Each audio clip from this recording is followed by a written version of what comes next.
สวัสดีค่ะทุกคนวันนี้ก็จะมากินตามอีโมจิข้างบนอย่างเดียวนะคะจากไอติมแตงกวาค่ะที่จริงก็เป็นแตงกวาเฉยๆค่ะเราปอกเฉย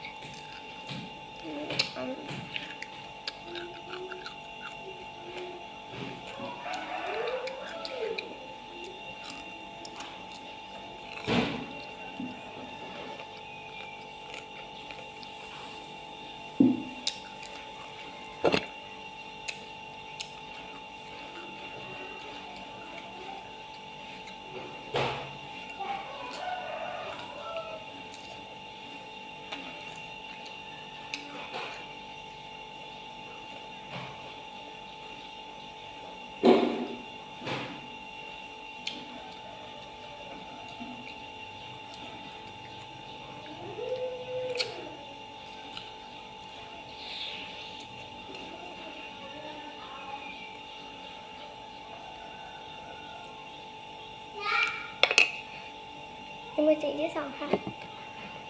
ไม่ใช่กล้วยกล้วยกล้วยกล้วยค่ะกล้วยหอม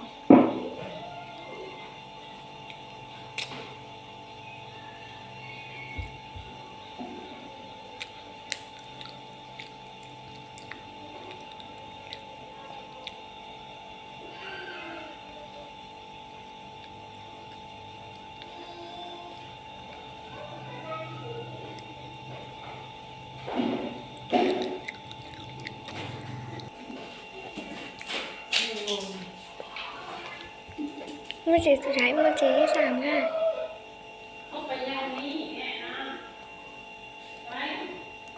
จะเป็นน้ำเปล่าค่ะ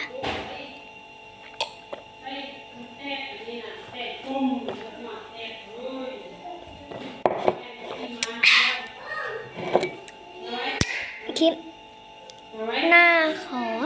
4อีโมจินะคะบ๊ายบายเป็นอีโมจิจากหลานค่ะ